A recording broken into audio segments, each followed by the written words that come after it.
नाजरीन, रुपया पैसा में आपको खुश आमदीद कहते हैं। मैं हूं अली नासिर।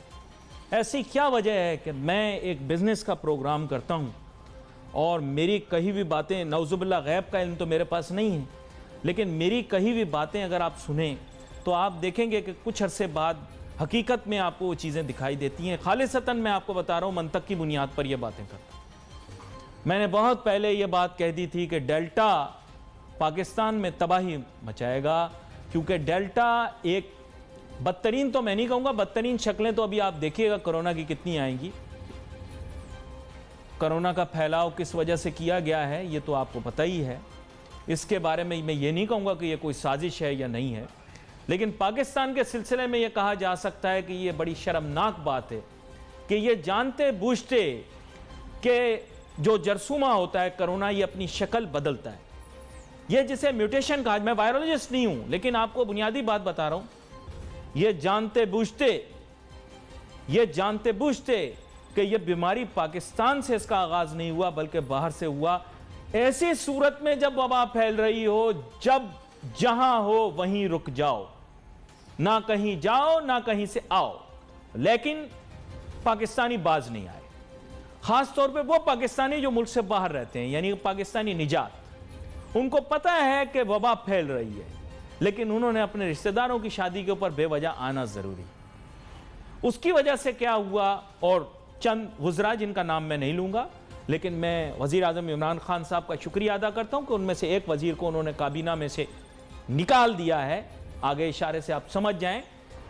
उस शख्स ने बरतानिया से ला के कोरोना की नई नस्ल पाकिस्तान में फैलाई, जिसकी वजह से तबाही और बर्बादी हुई। उसके बाद बरतानिया को हाथ जोड़ने पड़ गए कि प्लीज ना यहां से कोई जाओ ना कोई यहां से आओ, और फिर भी पाकिस्तानी बाज नहीं आए, जबकि पाकिस्तान बचा हुआ था। यह बात मैं क्यों कर रहा हूं? आप कहेंगे कि इंडिया की मिसाल ले लें, फलां की मिसाल ले लें, फलां की मिसाल ले लें। नहीं भाई, हम पड़ोसियों की नहीं देखते, हम अपनी देखते हैं। क्योंकि बात यह होती है कि बेगम हमेशा पराई की अच्छी लगती है, बच्चे अपने। तो आप लोगों का प्रॉब्लम यह है कि आप पड़ोसियों को ही देखते रहते हैं कि उसका क्या हाल है, उसका क्या हाल है, उसका क्या हाल। उसको छोड़ो यार, आप बचे हुए थे, आपने अपने आप को नुकसान पहुंचाया। आज इस चौथे लॉकडाउन बेरोजगार पाकिस्तानियों, भूखे चिल्लाते बच्चों के जिम्मेदार आप हैं। आप सब लोग जो वबा को गैर संजीदगी से लेते हैं, आपकी वजह से लगा है ये चौथा लॉकडाउन। और जो हुकूमत पे तनकीद कर रहे हैं आप, वो भी गलत कर रहे हैं। वैक्सीन सेंटरों में रश लगा हुआ है, जब खाली पड़े हुए थे जाके टीका लगवा देते। इतना तुम लोगों को अपनी सिमों का जोश है, इतने तुमसे किसी ने पैगाम मंगवाने हैं या तुमने वहां भिजवाने हैं कि सिम बंद होने पर तुम्हारी जान निकल रही है। इससे पहले क्यों नहीं जाके अपना टीका लगवाया? जब खाली पड़े हुए थे सेंटर, 5-10 मिनट में टीका लग रहा था, तब नहीं जा रहे थे। आज याद आ गया, सिम बंद करने का कहा तो फौरन पहुंच गए वहां, और अब हुकूमत पे तनकीद कर रहे हैं, सिंध हुकूमत बड़ी खराब है। क्यों खराब है?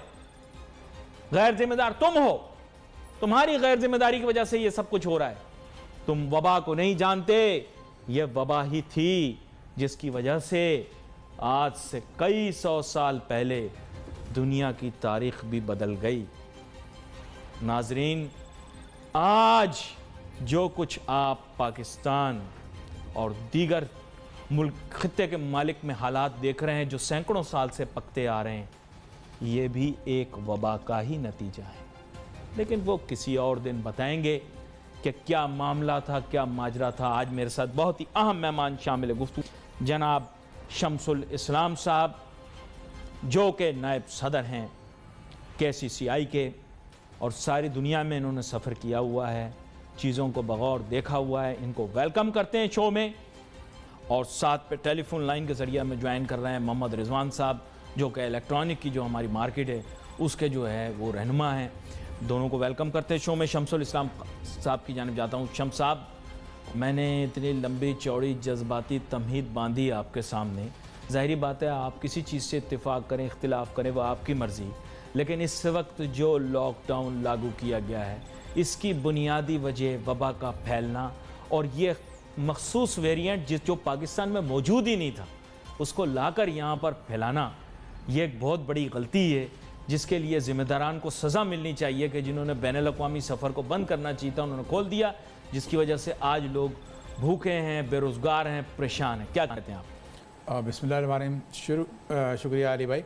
देखें जी, जैसे आपने अपने इंट्रो में बताया कि ये बरतानिया से ये आया है वायरस, तो इसमें मैं ये तो कहूँगा जी दुनिया भर में कोविड के बाद जो है इफ़ेक्टिव बॉर्डर कंट्रोल मेजर लिए गए और वहाँ पर बाकायदा लोगों के टेस्ट हुए और उसके बाद उनको मैंडेटरी क्वारंटाइन पे रखा गया कि 14 दिन का क्वारंटाइन होगा। उसके बाद फिर अगर आपका जो है वापस आपको आम जगह पे जाना पड़ेगा। लेकिन यहाँ थोड़ा सा हमसे कोताही हुई कि हमने जब शुरू में लास्ट ईयर की बात करूँगा कि वहाँ पर भी हमारे पास जब वायरस कोविड की खबरें आ रही थी तो लोग आए हैं और फिर शहरों में फैले गए। यहाँ कोई 14 दिन का क्वारंटाइन का किसी को नहीं किया गया, बल्कि अभी भी जो आपके पैसेंजर आ रहे थे वो भी टेस्ट तो हो रहे हैं, लेकिन टेस्ट होने का मतलब ये नहीं है कि वो 100% वो जो है उस वक्त जिस वक्त टेस्ट हुआ है वो महफूज है। हो सकता है वो कैरियर हो और वायरस उसके अंदर साइलेंट हो और उसके बाद आगे वो जब अपने घर में या किसी लोगों से जाके मिलता है तो वहाँ पे फैल सकता है। यानी मैंडेटरी क्वारंटाइन होना चाहिए, क्वारंटाइन होना चाहिए था, लेकिन बॉर्डर को कंट्रोल बिल्कुल बंद कर देने से भी मैं इत्तेफाक नहीं करूँगा बॉर्डर का, क्योंकि आपको दुनिया में एक आपकी इकॉनमी का भी हाल देखें, आपका फिर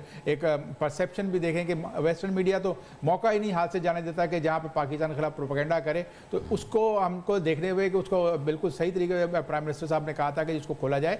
लेकिन साथ ही हमारा जो कंसर्न ऑफिशियल से जो इसका डिपार्टमेंट था उसको अलर्ट किया जाना चाहिए था कि वो टेस्ट करें, क्वारंटाइन करें, उसके बाद लेके जाएं।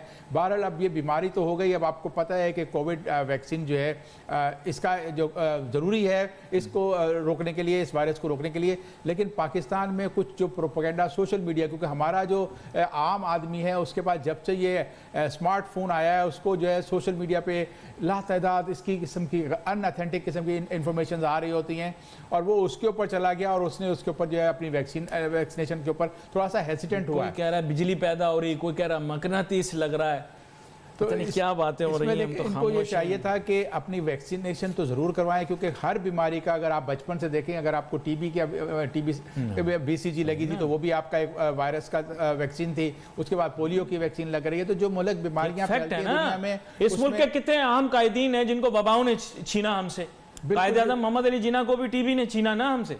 सीधी बात करते हैं ना सर, वरना तो हो सकता है मुल्क के हालात बेहतर होते। तो हमारे वबा तो बहुत खतरनाक होती है सर, तारीख के पन्ने बदल देती है। तो हमारे लोगों को चाहिए कि अपनी वैक्सीनेशन कराएं और फिर साथ ही जहां पर हम देखें, मैं खुसूसी तौर पर कराची की बात करूंगा कि 2.5 से 3 करोड़ की आबादी और वहां पर आपके पास महदूद तादाद में वैक्सीनेशन सेंटर थे और जहां आपने अरेंजमेंट भी इसकी तफसील आपसे लेता हूँ आपसे। मोहम्मद रिजवान साहब भी हमें ज्वाइन कर चुके हैं टेलीफोन लाइन के ज़रिए, उनको भी वेलकम करके बराह रास्त उनसे सवाल पूछता हूँ। सर, आप एक्चुअल मार्केटों में ऑपरेट करते हैं, आपको पता है कि हुकूमत जितनी पाबंदी लगाए कसूर आप लोगों का नहीं, कसूर कस्टमर्स का है। कस्टमर्स SOP कभी नहीं मानेंगे और कस्टमर्स की वजह से ही ज़्यादा मसला पैदा हुआ है। दुकानदार तो मैंने सुना है सब टीके लगवाने के लिए भी तैयार हो गए, क्या कहते हैं आप? देखिए, टीके तो हमने लगा लिए हैं और अपनी मार्केटें बंद करके भी टीका लगा रहे हैं। देखिए आप क्या पोजीशन है, हालात क्या हैं कारोबारी। 2 साल से जो है ज्यादातर जो नुकसानात है वो ताजिरों का हो रहा है, तो सरकार का कोई नुकसान नहीं है। आप जो है सिर्फ लॉकडाउन की बात करते हैं, उसका नेमुल बदल कोई नहीं देते। हमारे यहाँ लोग जो है बेरोजगार हो गए, लोगों को तनख्वाहें नहीं मिल सकी, लोग अपना किराया नहीं दे सके। सरकार सिर्फ लॉकडाउन की बात करती है, हम कहते हैं लॉकडाउन आप करें लेकिन उसका नेमुल बदल तो दे दें। आपने जो SOP कहा कि सब जो है वैक्सीनेट कराएं, हमने वो भी करा ली। आपने कहा जो है सोशल डिस्टेंस रखे और मास्क पहने, वो भी कर लिया हमने। उसके बाद आपने जो चेक कर रहे हैं, आपकी जो टेस्टिंग है वो जो नजला बुखार होता है उसको टेस्ट कर रहे हैं। आपने जिसको मार्केटें बंद की वहां तो आप टेस्ट करते ना, तो आपको सही आइडिया होता कि कितने लोग क्लियर हैं। वो आपने सिर्फ बंद किया, क्या बंद किया आपने? मार्केटें बंद की, कारोबार बंद किया। जो चीजें जो है हम जो है कारोबार करके लोग रोजगार भी दे रहे हैं, हम अपना कारोबार भी कर रहे हैं, गवर्नमेंट को टैक्स भी दे रहे हैं। कब तक ये सिलसिला चलेगा? नहीं, मुराद अली शाह साहब देखिए, मुराद अली शाह साहब और नासिर हुसैन शाह साहब ने कहा हफ्ते की तो बात है, बर्दाश्त कर लें, वैसे ही 4 तो बीच में छुट्टियां निकल जाएंगी, तो चलो ये भी मान लेते हैं इनकी बात। क्या कहते हैं आप? नहीं, वो नासिर शाह साहब या मुराद अली शाह साहब का तो कोई नुकसान नहीं है ना। नुकसान को तो हमारा है जनाब। हमारे दुकानदार किस तरह किराया दे सकेंगे? जो रोजाना कमाने दिहाड़ी वाले लोग हैं वो किस तरह कारोबार करेंगे? आप उनको दिया आपने, आप तो सिर्फ बंद कर रहे हैं ना, आप उनका कुछ नेमल या नुकसान तो पूरा नहीं कर रहे। आप तो कहते हैं कि वबा जो है फैल रही है, वबा क्या हमने फैलाई है? क्या ताजिरों ने फैलाई है वबा? वबा जिसने फैलाई है आप उसकी चीजें करें ना। आप पूरी अभी शहर जलता चल रहा है, पूरा ट्रैफिक चल रहा है, कौन सा लॉकडाउन है? कोई लॉकडाउन नहीं है, पूरी दुनिया चल रही है, पूरी दुनिया जो है रोडों पे है। आपने कौन से लॉकडाउन की बात की? आपने सिर्फ कारोबार बंद करा दिया है। नहीं, वो कारोबार कह बंद रहे हैं करा सिर्फ दिया, रश उनको वाली जगह। बेरुखसा कर दिया। देखें, इलेक्ट्रॉनिक मार्केट के अंदर तो रश लगता है, नहीं तो आपको मानना पड़ेगा। इलेक्ट्रॉनिक मार्केटों की बाद में स्टार हो गई और 2-4 और मार्केटें इर्द गिर्द जो हो गई, यहाँ पे आपको पता है लोगों का एक जम्मे गफीर होता है, हर बंदा मोबाइल बदलना चाहता है। अब तो ये इलेक्ट्रॉनिक मार्केट कम, मोबाइल मार्केट ज़्यादा बन गई है, तो वहाँ तो लोगों का रश लगा रहता है ना। तो हुकूमत कम से कम ये चाह रही रश खत्म हो जाए। क्या कहते हैं आप इस बारे में? देखिए, रश कम नहीं होता है। आप रश कम जब होगा जब आप टाइमिंग बढ़ाएंगे। आप 6 बजे तक आपने टाइमिंग कर दिया तो रश बढ़ेगा ही। पूरे कराची के जो है ऑफिस बंद रहते हैं 6 बजे, पूरा रश ट्रैफिक का होता है, पूरा जाम होता है। वो कोरोना नहीं फैल रहा आपका। और जहां तक आपने बात की अपना SOP की, आप आके दुकानों को चेक कर लेना भाई किसके सर्टिफिकेट है, किसके सर्टिफिकेट नहीं है। जिसके सर्टिफिकेट नहीं है वो बंद कर दें आपको। लेकिन जिन्होंने ज्यादातर लोगों ने उससे वैक्सीन कर ली है और जिन्होंने जो है SOP बंद कर रहे हैं, उनको क्यों नुकसान दे रहे हैं भाई? उनका क्या नुकसान है? उनको क्या बेचारों को तकलीफ है? आप उनको क्यों आप तकलीफ दे रहे हैं? आप मेरे साथ ही रहे, आप मेरे साथ ही रहे मोहम्मद रिजवान साहब। यहाँ पे शमसुल इस्लाम साहब भी हमारे साथ मौजूद हैं। मेरे ख्याल जो बात आप प्रोग्राम से पहले कह रहे थे उसकी किसी हद तक तायद ये कर रहे हैं कि रश लगना नहीं चाहिए, उसके लिए भी कोई तरीकाकार वज़ा करना चाहिए। अगर लॉकडाउन की सूरत है तो भी रश नहीं लगना चाहिए। क्या कहते हैं आप शमसुल इस्लाम साहब? बिल्कुल जी, देखें कोविड जो है वो रश में, भीड़ में फैलता है और भीड़ से अवॉइड किया जाता है। आपको मना किया जाता है कि रश वाली जगहों पे ना जाएं और वहाँ पे सोशल डिस्टेंसिंग होनी चाहिए। दुनिया भर में जहाँ पर भी ये वायरस फैला है वहाँ की गवर्नमेंट ने, एडमिनिस्ट्रेशन ने ये इंश्योर कराया है कि मार्केट्स के अंदर, शॉपिंग मॉल्स के अंदर सोशल डिस्टेंसिंग रखी जाए, मास्क पहनना लाजमी हो और वहाँ पर एकदम से क्राउड ना हो। लेकिन अनफॉर्चुनेटली यहाँ पर देखने में आया कि यहाँ लोग हमारे, क्योंकि लिटरेसी रेट को भी देखा जाता है कि कितनी समझ है यहाँ पे, हमारे लोग इसने यूज नहीं थे इसके ऊपर। दुनिया में तो सार्स जब फैला था तो वहाँ पर भी लोगों की एक ट्रेनिंग हो चुकी थी। पाकिस्तान में अब आया है तो अब लोगों में एक सेंस डेवलप हो रहा है कि वो मास्क लगा रहे हैं। मैं समझता हूँ कि इकोनॉमी को बंद करना जो है वो कोरोना का इलाज नहीं है। कोरोना से बचना है, कोरोना से अगर महफूज रहना है तो वैक्सीनेशन करानी होगी और उसकी जो है इस जो वैक्सीनेशन मैक्सिमम लोगों को कराई जाए और वहां पर भी जहां वैक्सीनेशन सेंटर हो रहे हैं वहां प्रॉपर SOPs को फॉलो किया जाए। मुराद अली शाह साहब की बात तो सुन लें, वो कह रहे हैं हफ्ते की तो बात है, हफ्ते की बात है, बर्दाश्त कर लें। मैंने मीडिया खोल देंगे, 8 को खोल देंगे, कर लेना जो आपने शॉपिंग वॉपिंग करनी हो, हफ्ते की बात है, बर्दाश्त कर लें। क्या कहते हैं आप? नहीं, क्या मतलब आपकी राय क्या बनती है? उन्होंने ये बोला ना 1 हफ्ता है, बर्दाश्त कर लें। नासिर हुसैन शाह साहब इतनी मासूमियत से कह रहे हैं कि बस ये दो छुट्टियां निकल गई बस बीच में। देखिए ये 1 वीक तो इसी में ही चला जाएगा।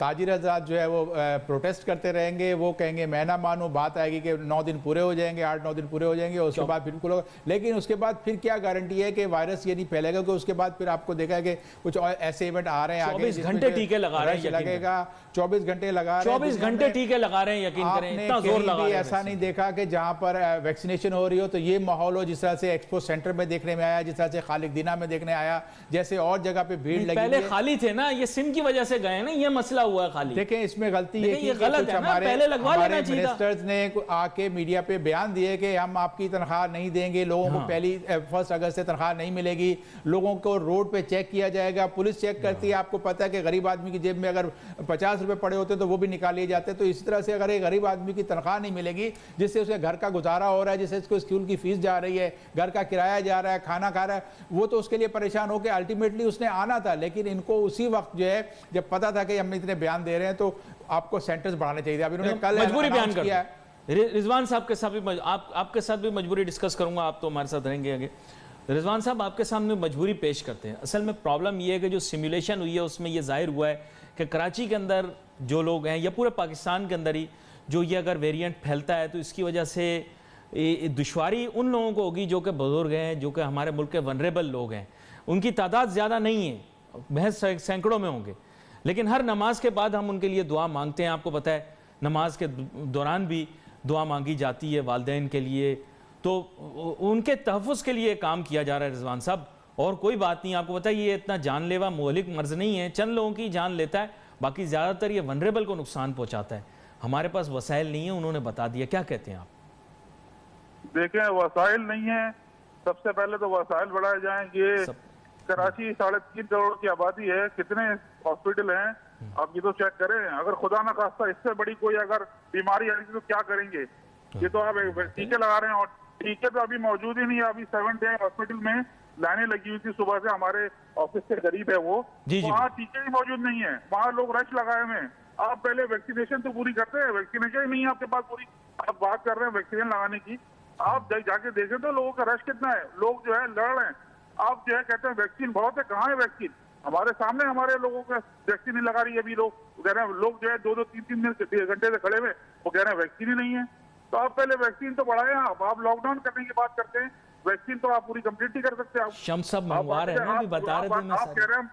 आप कह रहे हैं हमारे बुजुर्ग, हमें भी अपनी जाने अजीज है, अपने बुजुर्ग की जाने अजीज है। हम जो है हम भी नहीं चाहते कि सर सबकी तो जाएगी भी नहीं। आपको पता है कितने ही लोग अल्लाह का करम है हुई, उनको बीमारी हुई और अल्लाह के करम से वो सेहतियाब भी हो गए।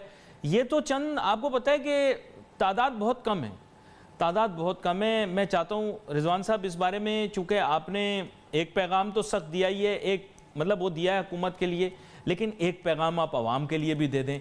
लॉकडाउन तो खुल जाएगा, उसके बाद दुआ तो यही है कि कारोबार भी अपनी जगह पर आ जाए।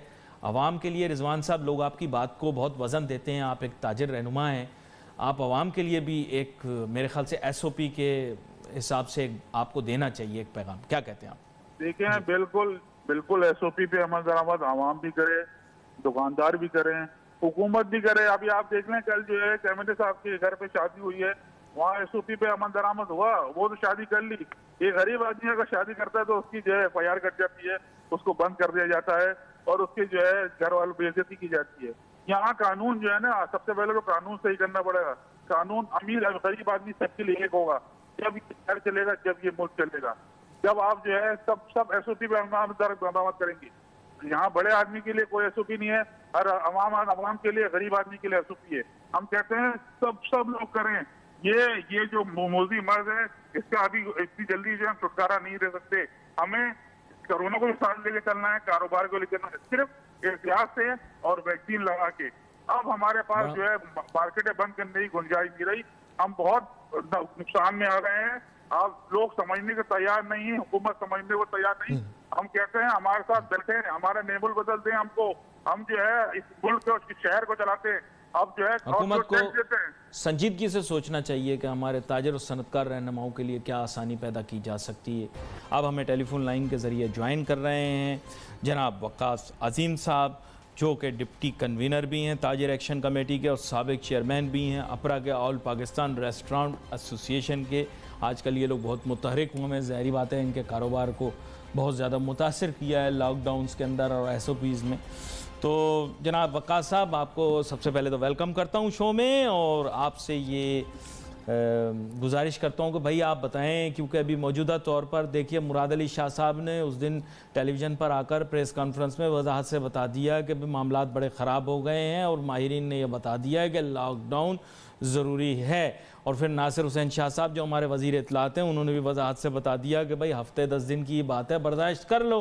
अब आप लोगों की, लेकिन उन्होंने फिर भी ईज़ कर दी। उन्होंने कहा आप चलाओ भले, लेकिन आप अपना होम डिलीवरी करें, आउटडोर डाइनिंग बंद। क्या कहते हैं आप इस सिलसिले में?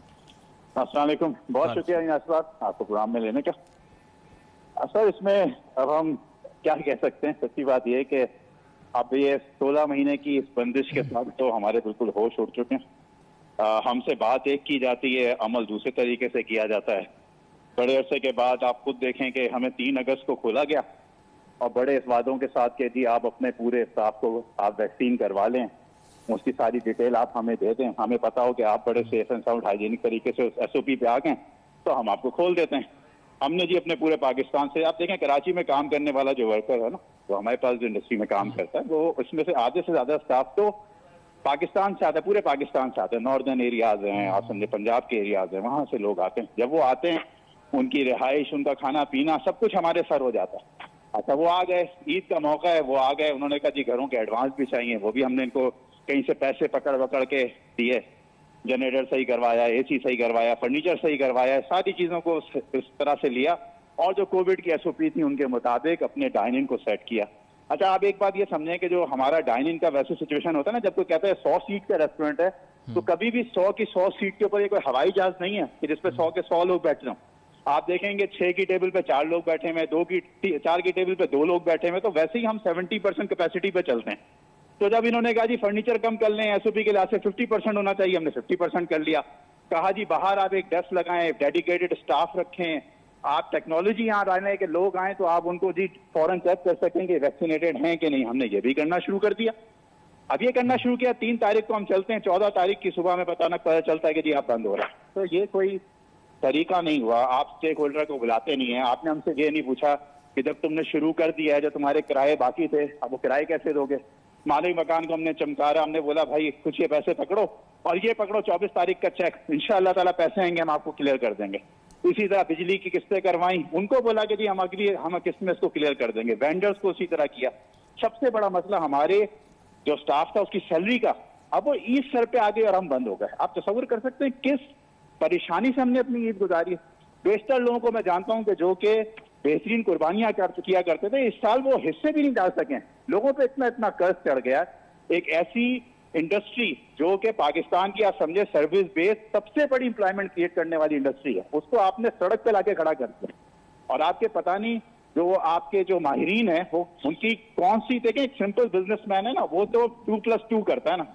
मेरी समझ में, मैं समझना चाहता हूं और आपके जरिए मैं ये पूछना चाहता हूं गवर्नमेंट से कि वो हमें जरा ये तो समझाए कि ये जो रेशो बढ़ना होता है ये क्या साइंस है। नहीं, मैं आपका कहना, मैं उनके बिहाफ पे तो नहीं कह सकता, लेकिन वो ये कह रहे हैं कि देखें असल में ये मौलिक जानलेवा चंद लोगों के लिए होगी, बहुत चंद लोगों, आप खुद पता होगा बहुत सारे लोगों को हो जाता है, लोग सेहतियाब हो जाते हैं, अल्लाह का करम है, लोग सेहतियाब होने के बाद they are back to normal. It takes some time. लेकिन आपको पता है इसमें मोस्ट वनरेबल यानी सबसे ज़्यादा जो कमज़ोर, जो जिनका इम्यून सिस्टम सप्रेस्ड होता है वो इससे इफेक्ट होते हैं, जिनकी तादाद ज्यादा नहीं है। आपको पता है यही मैं बात कर रहा हूं उनके लिए सर किया जा रहा है। ये तो इंसानियत के नाते ये किया जा रहा है, क्योंकि हमारे पास हेल्थ फैसिलिटी नहीं है।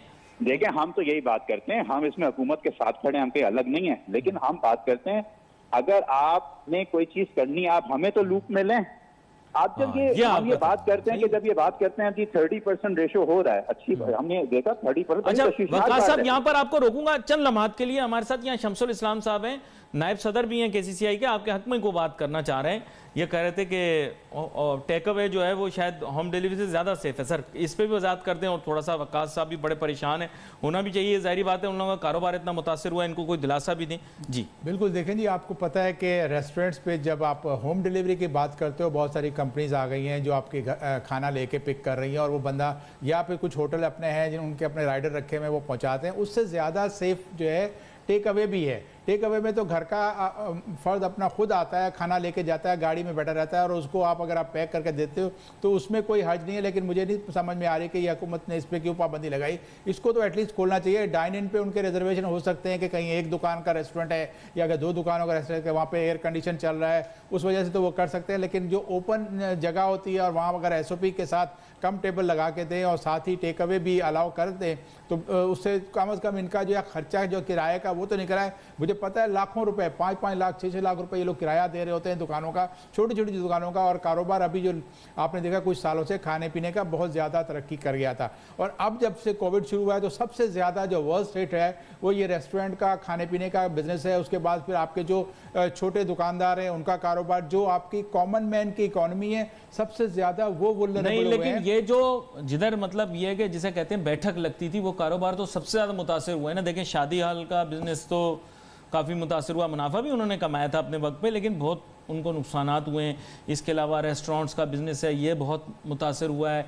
जहाँ जहाँ आप समझें कि भीड़ और मजमा जहाँ पर भी लगता है और लोगों की बैठक लगती है, पंचायत होती है, वहाँ पर जो है ना लोगों को नुकसान हुआ। और आपको पता है कराची वाले तो बगैर होटल में बैठे कोई बात करते ही नहीं, घर पे बात करते ही नहीं, कहते हैं होटल चलो। देखिए उसकी वजह भी अली भाई यही है कि यहाँ पर अगर आप देखें कराची में मेजॉरिटी के लोगों के घर जो है वो 60 गज 80 गज के हैं, जहाँ पर 8-8 बंदे जो है घर में अफराद हैं वो रह रहे हैं। और अगर आप गलियों में जाके देखें लियाकताबाद या कोरंगी औरंगी इस तरफ के इलाकों में, तो वो लोग घरों से बाहर बैठे होते हैं। उनको तो एक जगह के चाय की जगह जाके बैठ गए, 2-4 दोस्त इकट्ठे हुए और वो चले जाते थे। लेकिन वो तो ख़राब किया ही है।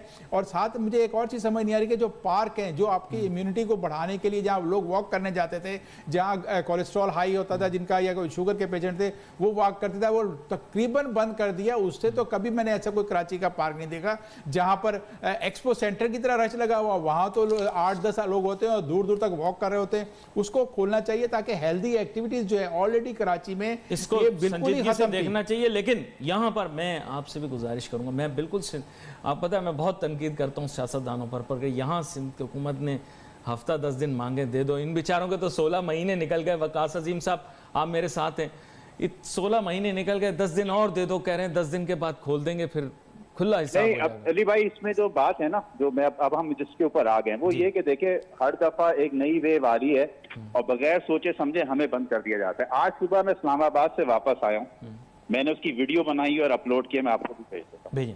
हम जब जहाज में बैठे एसओपी का ख्याल रखना है, मास्क लगा रहेगा, मास्क लगा रहेगा। जी सही बात है। वो जरा सा मास्क नीचे हुआ, वो खातून आ गई, उन्होंने कहा जी मास्क ऊपर करें, कर लिया। थोड़ी देर बाद वो हॉट मील सर्व करना शुरू हो गई, यानी बराबर वाले की सोशल डिस्टेंसिंग तो गई तेल लेने। आप समझ रहे थे ना, जहाज में जब आप बैठे हुए हैं तो साथ के आपकी 3 सीटों में लोग कैसे बैठते हैं। उसके बाद वो खाना भी सर्व कर रहे हैं वहां पे, मैंने उसकी वीडियो बनाई है। अब वो कौन सी एसओपी है, ये क्या मजाक है। जहाज में जहाँ पे आप एक प्रेशराइज केबिन में बैठे हुए, आप मान लोगों को खाना खिला रहे हैं। यही काम हम आपसे कहने करने थे भाई, हम तो एसओपी के साथ करने के लिए तैयार है। मेरे आप अगर आगे बैठेंगे तो आपका और मेरा कम से कम फासला 3 फुट होगा, ठीक है। उसके बाद जब आपके दूसरी टेबल का फासला होगा वो तो कम से कम 6 फुट होगा। उसके बाद हम बाहर वैक्सीनेशन भी चेक करेंगे कि है कि नहीं है। तो अब आप देखें, एक चीज है कि आप इतनी बड़ी इंडस्ट्री को, इतने बड़े रोजगार को, जिनको अभी हमने बुलाया था, अब आप ये तो मैं कतई तौर पे कह सकता हूं कि जितने लोगों ने इस वक्त इतनी बड़ी स्टाफ को बुला लिया था, उनमें कोई शकत नहीं है कि उनको किसी तरह सैलरियां दे सकें। किसी के पास कानून का खजाना पड़ाओ तो पड़ाओ, वरना ये हाईवे के इतने बड़े बड़े रेस्टोरेंट हैं जिनकी 500-500 एम्प्लॉयमेंट है, वो कहां से इसको करेंगे। उनका तो सिर्फ यही था कि इंसान ने इस उम्मीद के ऊपर कि चलो काम करना शुरू होने वाला, शुरू हो गया। अगर आपने बंद करना था भाई, आप पहले इशारा दे देते, आप पहले समझा देते। और दूसरी तरफ ये मजाक है कि जहां एसओपी के आप देखें ना, अगर आज इसी तरह आप एक जहाज के अंदर खिला रहे हैं तो आप हमें भी इस चीज की, क्योंकि आप जब आप इस पर यकीन रखते हैं कि जब वैक्सीन करा ली जाएगी और लोग इस तरह बैठे हैं खाना खाएं साथ में, तो ये नहीं फैलता। और हम भी यही कह रहे हैं, पूरी दुनिया यही कर रही है। अब आप देखें इंग्लैंड को आप फॉलो कर लें, हमारे पास ज्यादातर रूल्स और ज्यादातर जो चीजें हैं वो सारी ब्रिटिश लॉ की है ना, ब्रिटिश गवर्नमेंट उन्होंने छोड़ के गए थे, हमारा असासा वही है। तो आप उसको देख लें वो क्या कर रहे हैं। ये बड़ी एक तरफ अहम आप बात इलेक्शन की बड़ी बड़ी कैंपेनें चला रहे हैं और आप दूसरी तरफ जो है यहाँ पे एक ये सिलसिला कर रहे हैं, तो ये कोई मुनासिब बात नहीं है। खुसूसन जब लोगों का इतना स्टेक, लोगों की जिंदगियां इस वक्त दांव पे लगी हुई हों।